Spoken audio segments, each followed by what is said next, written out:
بله سلام علیکم، بفرمایید.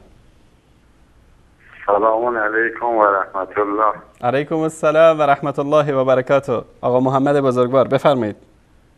یا الله خسته نباشید. سلامت باشید.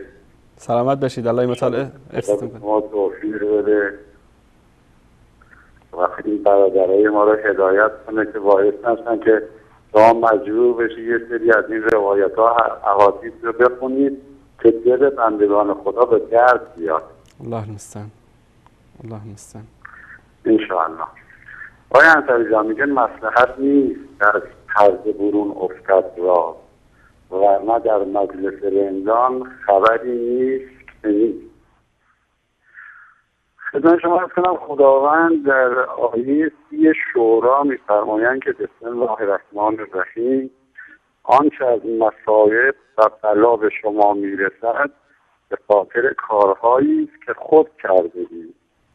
تازه خداوند از بسیاری از کارهای شما گذشت می‌کند.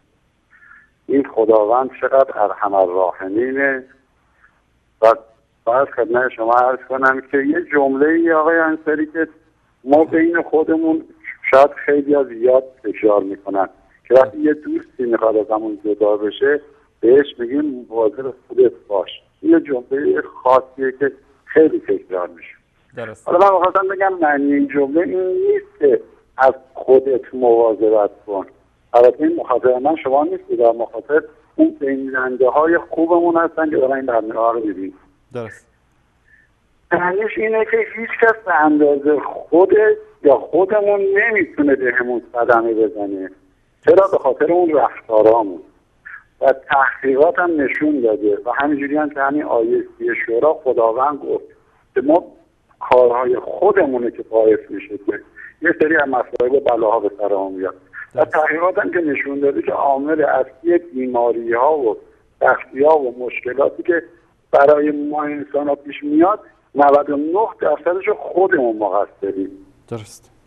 و حالا اگر ما میخوایم که بعد از سالها زندگی که داریم بعد از پشترمون رو نگاه میکنیم میخوایم یه بقول رفاین دورنمای قشنگی ببینیم آقای انصاری یه سری بندایی هست اینا رو باید به هم وصل کنیم.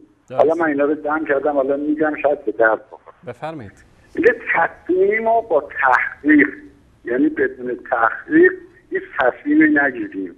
به قول قدیمی ها میگن جذب نکرده قیچی نکنیم. هوس رو با عقل، یعنی نفسمون رو در کنترل خودمون داشته باشیم، نه اینکه ما در کنترل نفس باشیم. عصبانیت رو با صبر، که همونجور که خداوند در آیه قرآن می‌فرماید استعانوا بالصبر والصلاة. بله. انتقام رو با فراموشی، عبادت رو با بی‌توقعی، یعنی بندگی خدا رو بکنیم از روی عشق، نه از روی اینکه ما رو ببره بهشت. اونم در قول حضرت علی میگه نوع مزدوریه. خدمت به خلق رو بکنیم با گمنامی، همونجوری که حضرت عمر در تاریکی های شب میرفت در خونه ها کمک میکرد بدون کسی بفهم. درست.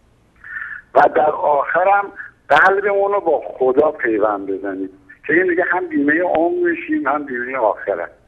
و در آخرم همونجوری که گفتیم باید مواظب خودمون باشیم، خیلی هم مواظب خودمون باشیم. و در خاطر های انتراگه به دو بیت شعرم بگم و به قول رفتنی بفرمایید. بفرمایید کنم انشالله. میگه گر درد دهد به ما و گر راحت دوست، از دوست هر آنچه که آید نیکوست. ما را نبود نظر به خوبی و بدی، مقصود رضای او و خوشنودی اوست. انشالله که همه عاقبت به خیر بشید. آمین. آمین. تشکر از شما. تشکر آقا محمد بزرگوار. الله متعال حفظتون کنه. تشکر از شما.